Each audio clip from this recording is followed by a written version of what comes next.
Most of the PPP money went to very large businesses. Mm-hmm. Yeah, that's true. I think the Eagles got an SBA loan. Kanye West got an SBA loan. But the problem with the PPP wasn't that it was going to children. It was going to big businesses. That was the main problem with PPP. And legitimate small businesses, couldn't get any money. But anyway, let's just say this. If you want to talk about fraud in government, let's talk about the Pentagon. So it was reported. Yeah. It was reported the day before 9/11 by Rumsfeld that they couldn't track $2.3 trillion in acquisitions. Right. Now, if you go to your computer and type in 35 trillion missing the Pentagon, you see stories pop up. So, if people want to talk about fraud in government, let's talk about fraud. You're listening to Kerry Lutz's Financial Survival Network, where you get valuable information you just can't find anywhere else. To thrive in today's trying times, you need the Financial Survival Network, now more than ever. Go to financialsurvivalnetwork.com and get your free newsletter and gift. Financial Survival Network, now more than ever. And welcome. You are listening to and watching the Financial Survival Network. I'm your host, Kerry Lutz. Well, here we are. It's the middle of March. Things are happening in Washington so quickly. Lloyd Chapman is back with us, American Small Business League, absl.com. And if you got a question for Lloyd, myself, shoot me an email, kl@kerrylutz.com. So, Lloyd, we spoke last time. We didn't know what Trump was going to do with the SBA. Now we see that there's a new secretary. Can't remember her name off the top of my head. I could see it, but I can't say it. But it'll come to me. Yeah, but in any event, Kelly Lofgren. Yes, that's it. Yeah. She was a senator, if I'm not mistaken, and yeah. So seems like a good lady. She ordered all the employees back to the office because none of them were showing up. I remember seeing pictures of her on TV saying, "Where is everybody?" And there's this giant office in D.C., and there's not a soul there except maybe some guy emptying the trash. So what is the latest? What do we need to know here? Well, let's just start off with some basic data. 99.9% of all U.S. firms are small businesses. I've never met anyone that knew that, by the way. 98% of all companies in America have 100 employees or less. 87% have 20 and less, and the average American company has 10 employees. And the only agency in our massive government to assist the 34 million small businesses where most Americans work is the Small Business Administration. But today, the SBA has the lowest budget and staff in history. And there's been pressure to close the SBA, by the way, for like the last 40 years. And they'll talk about it, streamlining the SBA. We need to make government more efficient. I use Perplexity, which is an AI software package. And I went into Perplexity today, and I said, how many years could the SBA be funding with the amount of money that's missing from the Pentagon? It came back and said 2,600 years. Forever. What's their budget? What's the SBA's budget? It's around $800 billion. Million. The Pentagon's $800 billion. SBA's $800 million. Yeah, SBA is about $800 million, and the Pentagon is, they say it's $800 billion. 50. But it's actually closer, probably $1.2 trillion when you include everything. So, but yeah, here's my concern. When Trump took office the first time, the SBA had the lowest budget and staff in 40 years, and he cut it even further. And that's a pretty strong statement about how you feel about small businesses, right? And now in his second term, he's laid off a higher percentage of people at the SBA than any other agency. Mm-hmm. Another strong statement about how you feel about small businesses. But, let's just say this. You and I can figure this out, Kerry. Let's just say we want to make America great again, right? That's what we want to do. Okay, let's see if we can figure this out. So America's 99.9% small businesses, and they create 98% of all net new jobs. Mm-hmm. Now, what do we need to do to create some jobs, huh? How about some small business programs at the SBA? Well, how'd that be? Let's try that, right? Another thing people know is the Small Business Act, that the main program of the SBA, that's the largest economic stimulus program in history for the American people. Nothing. But Lloyd, there's like every other agency, there's huge amounts of corruption there. And we saw from the COVID loans, that they made $350 million worth of SBA loans to kids 11 years and younger. So we got to do a better job here of how this gets done. I find that hard to believe, by the way. I find that hard to believe. Quite frankly, it's the U.S. government, and they were direct loans, emergency loans made with hastily thrown together program that really was an emergency, but it's just an example of government waste, right? Well, yeah. For example, the amount of money in question to the SBA is pennies compared to the Pentagon. So let's just say this. So if we're gonna look at government fraud, where should we look? At the SBA or the Pentagon? So the SBA has, I think they talk about 312 million in loans that were questionable. By the way, I was the first person on the planet to sue the SBA to get the list of who got PPP loans. So I consider myself very knowledgeable about that. I would find it extremely difficult to believe that children got PPP loans. I believe it. I believe what? When it comes to the government, one or two examples. Loan tax dollars. I did. I've got it here in my office somewhere. Most of the PPP money went to very large businesses. Mm-hmm. Yeah, that's true. I think the Eagles got an SBA loan. Kanye West got an SBA loan. But the problem with the PPP wasn't that it was going to children. It was going to big businesses. That was the main problem with the PPP. And legitimate small businesses, couldn't get any money. But anyway, let's just say this. If you want to talk about fraud in government, let's talk about the Pentagon. So it was reported. It was reported the day before 9/11 by Rumsfeld that they couldn't track $2.3 trillion in acquisitions. Right. Now, if you go to your computer and type in $35 trillion missing the Pentagon, you see stories pop up. So, if people want to talk about fraud in government, let's talk about fraud. Let's start with the Pentagon. More money is missing at the Pentagon than all across the government combined. Yeah, and yet Dodge hasn't audited the Pentagon. So they're in the process. Estimate, right? They're in the process, but yeah. Let's say you've got a friend and and he's not handling his money properly. And he's spending $100,000 a week on cocaine and 50 cents a week on bubble gum. Where should we start first with this guy? With the bubble gum or the cocaine, right? So yeah, if we want to talk about government fraud, let's talk about it. But the SBA is nothing. It's just dirty pennies you wouldn't pick up compared to, other, right? But that doesn't mean that we shouldn't rout out corruption wherever it's found in the government. Right. But again, doesn't it make sense to go after, let's go to the biggest fraud? Well, you have to do everything. I think the amount of money in the SBA loans is less than 0.1% of what's missing at the Pentagon. Oh, yeah. No question. No question about it. But could be low-hanging fruit. You got to go after everything. We agree. Yeah. So I'm not questioning that.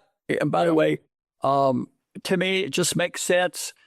If we're trying to really have an impact on making, the government more efficient, I would go after the biggest thing, not the smaller stuff, right? But anyway, that's neither here nor there. But what I think people need to realize is Trump says we want to make America great again. In fact, I put out a post last night on X about this. People can follow me on X. When was again? Make America great again. So when was again? No one's mentioned that.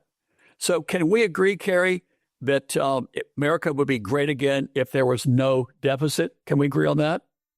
Yeah, well, sure. Right. Can we agree that America would be great again if the economy was booming? And getting rid of the regulation, which they're doing, EPA and all these others. The last time America didn't have a deficit and economy was booming was the Clinton administration. That's just a fact. You don't get to have an opinion about that. That's a fact, right? That was one of the strongest economies in modern history, and Clinton was super pro small business.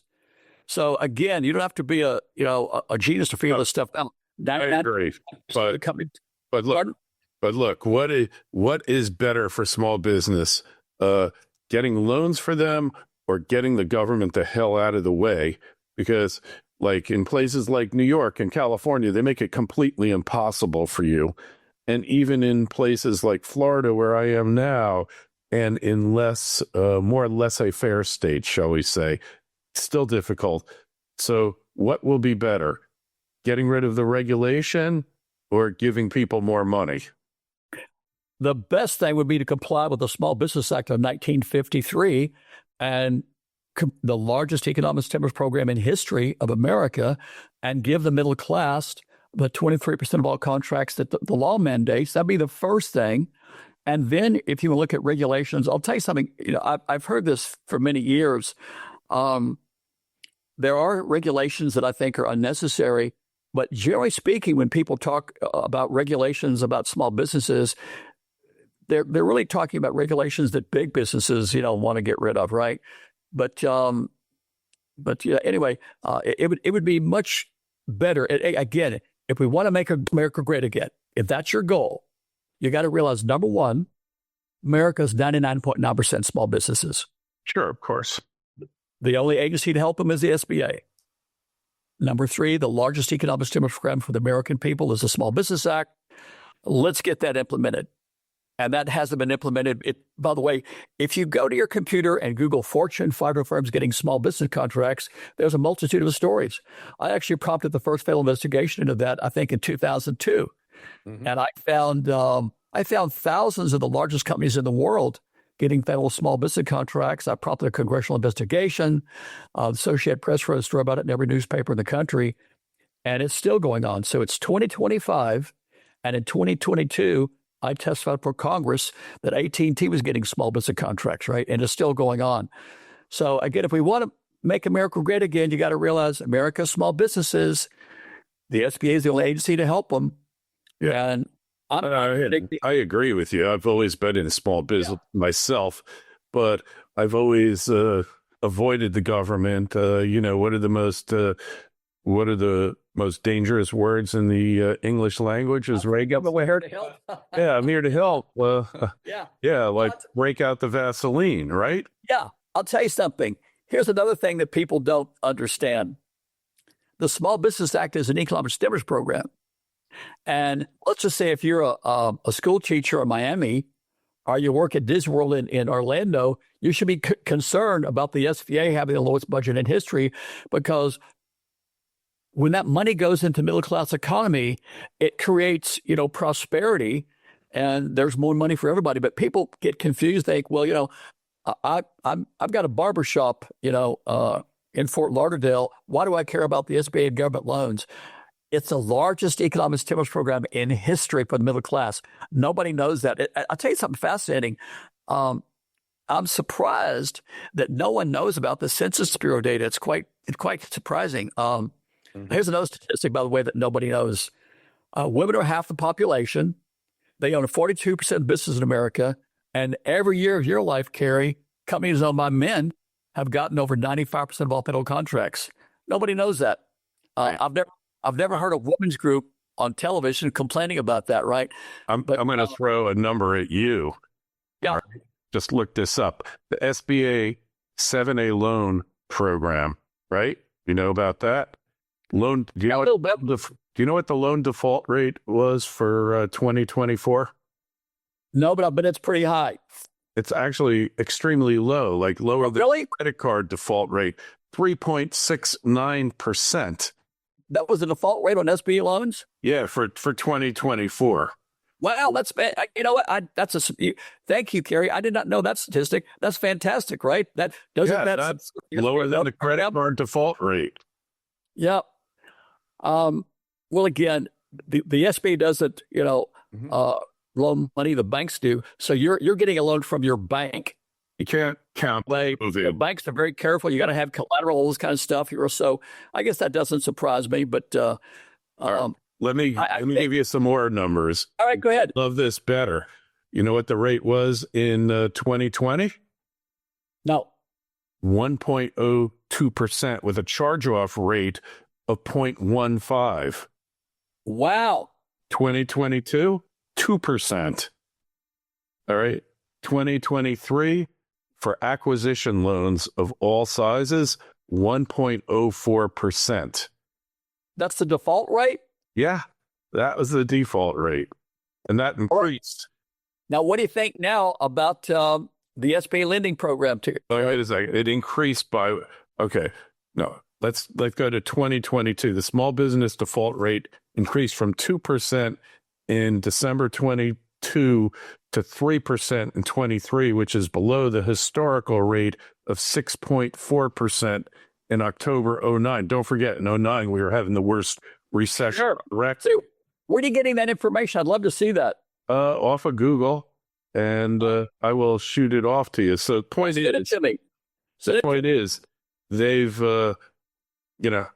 their underwriting rate's pretty good. And if you're buying a business and you get an acquisition loan, the default rates are like less than half. So that's pretty shocking. So government doesn't take much risk, and they get a huge benefit because presumably the companies that are succeeding are paying taxes. They're hiring employees who are paying taxes, and you have the multiplier effect, right? Absolutely. You know what? I like the word multiplier effect. That is very applicable when you think about the Small Business Act and giving 23% of all federal contracts to small businesses. I was talking to someone the other day, and they pull up a statistic that says for every dollar of the SBA budget, the American people get $1,700 of benefits, right? And that's, that makes sense. But again, the SBA should be one of the largest agencies in government. It represents 99.9% of all the business in America. Yeah. But I'll tell you something.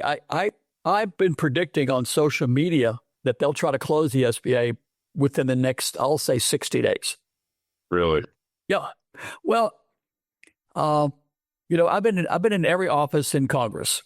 I spent years lobbying Congress. I've met most of the presidents in my lifetime, and I've been suing the government for 35 years. I've won over 110 legal battles against the government. And Washington is run by Fortune 500 firms, not small businesses. Of course. Yeah. Let me ask you a question. Here's a good question. It's a rhetorical question. What's the strongest lobby group for small businesses in America? There isn't one, right? It's probably me. You're the one.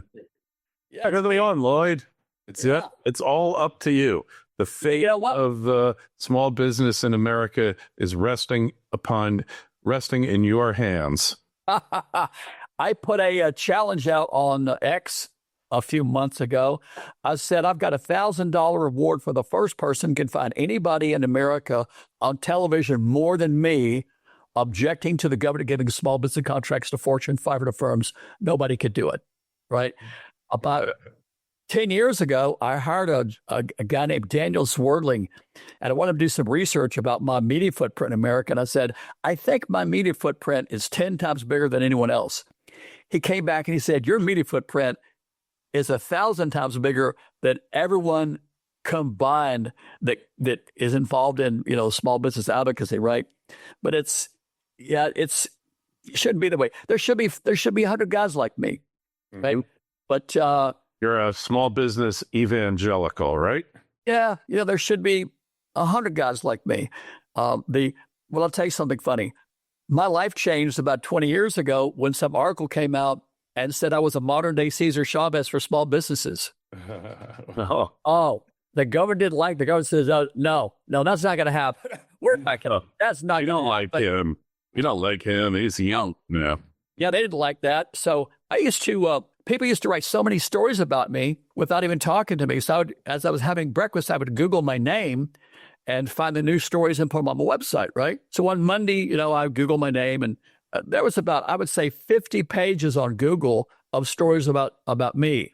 And on Wednesday, I Googled, this is a true story. On Wednesday, I Googled my name, and I was completely gone off the internet. Gone. Like I had never existed. Excised.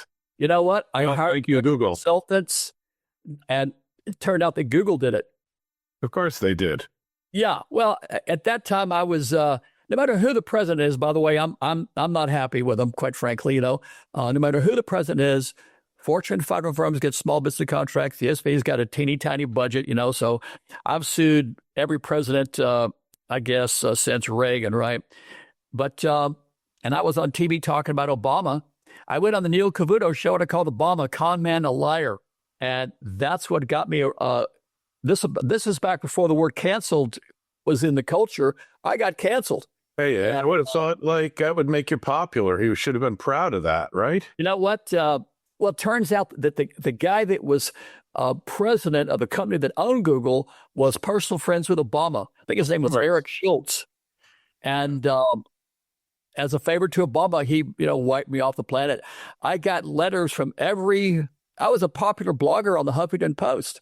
I used to talk to Erin Huffington, when she was in her kitchen, Ariana, sure. Kids, right? But I got canceled across all media. To some degree, it's kind of still present today, but the government doesn't want anybody organizing small businesses. That would be their worst nightmare. Well, that would be like organizing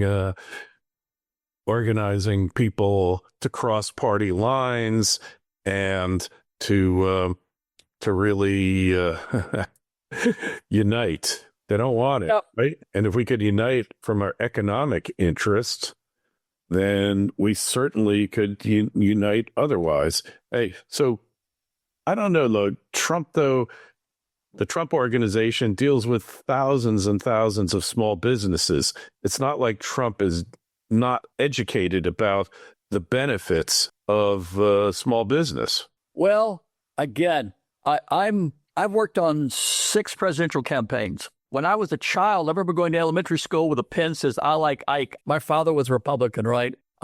Reagan tried to close the SBA. Yeah. On my website, I've got the ABC News story from 1985. So David Stockman. And so Reagan tried to close the SBA. And when he couldn't close it, he changed the small business size standard from 100 to 500.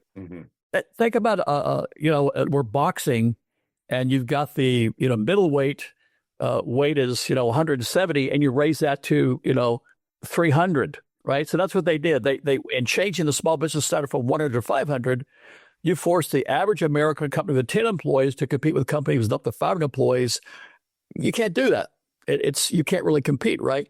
So the purpose of the Small Business Act is kind of break small businesses down, kind of like any other sport, and have small business compete against small businesses. But anyway, so Reagan tried to close it. Bush tried to close it. That's well documented. I oppose that, right? And then actually Obama tried to close it. That's also well documented. You can Google Reagan closed the SBA, Bush closed the SBA, Obama closed the SBA, and you'll see all the stories. I'm in all of them. And then again, when Trump took office, the SBA was the lowest budget in 40 years. He cut it again. But I've got a friend. I'm not sure if he's still around. His name is Jerry Glover. He's a huge small business advocate. Every small business in America owes Jerry Glover a debt of gratitude. And he was a friend of Bill and Hillary Clinton. Clinton appointed him to be head of the SBA Office of Advocacy. And Jerry said one day Bill called him up and said, come to the Oval Office. And he said, "Jerry, I'm under tremendous pressure to close the SBA. And Jerry said, "Well, Mr. President, if you want a strong economy, 99% of all your firms are small business. You have to have small business programs." So Clinton didn't close it. He, was super pro small business and expanded the SBA. And again, if you look back over your lifetime, Kerry, and mine, I think the strongest economy was the Clinton administration, right? But I think there was a lot of factors. But again, it's logical. It's like 2 and 2 is 4, right? 99.9% of all firms are small businesses. They create 90% of net new jobs. If you have a strong economy, you have to have strong small business programs. And I'm not hopeful about the future of the SBA in this current administration. Yeah, well, unfortunately, country is desperate, in dire straits, and sometimes the baby is going to get tossed out with the bathwater, right? Yeah, what? I'll tell you something. I've been predicting on social media for about 6 weeks that we're going to have a tremendous economic turndown. And then I guess it was maybe 2 weeks ago that started coming out in the news. So I was in Las Vegas when I saw the news that the stock market had gone down and they're talking about recession. But I predicted that 6 weeks ago. We're $36 trillion in debt. Most people don't know that. The interest on the debt goes up $1 trillion every 100 days. Can you imagine that? That's just sort of incomprehensible, right? Yeah. So we got to do something here. Well, again, I'm not a Democrat or Republican. I'm just a normal person with a logical mind. We're $36 trillion in debt. The Government Accountability Office put out a report in 2023 said 34% of the largest, most profitable companies in America pay no income tax. Mm-hmm. You can Google Fortune 500 firms pay no income tax. There's a number of Fortune 500 firms that pay little to no income tax. and Trump's talking about more tax cuts. I don't think we need tax cuts. I think we need everyone paying their fair share. Does that make sense to you? Yeah, well, who pays corporate taxes? That we could get into a debate about that. But point is that a lot of the reason why we're in this mess now is because of government policies in the first place, not just related to the SBA, but everything else. So if we can make the government more efficient, less corrupt, then hopefully we can get out of this mess. I've just written an article, by the way, Lloyd, that the whole purpose of the Bitcoin National Reserve is to pump Bitcoin up to $10 million a coin, and then turn around and pay off the national debt with Bitcoin. And it's kind of a brilliant strategy when you get down to it. It's in financialsurvivalnetwork.com right now. Lloyd, tell us again where we find you and how we connect with you. ASBL.com, and follow me on X. I put up videos almost every day, and you can Google American Small Business League, LloydChapman.com, and follow me on X. I put up interesting videos pretty much every day. All right. Hey, appreciate that. Appreciate you coming on. If you have a question for Lloyd, myself, shoot me an email, kl@kerrylutz.com. Link to his site is in the show notes to this interview on financialsurvivalnetwork.com. And when you're there, we just ask that you subscribe like over 70,000, nearly 75,000 other FSN members have. And Lloyd, we'll talk to you again real soon. Thanks for coming on. Thank you, Kerry. Good to talk to you, buddy. Thanks for listening to Kerry Lutz's Financial Survival Network, your solution to today's trying times. For the latest, go to financialsurvivalnetwork.com. Financial Survival Network, now more than ever.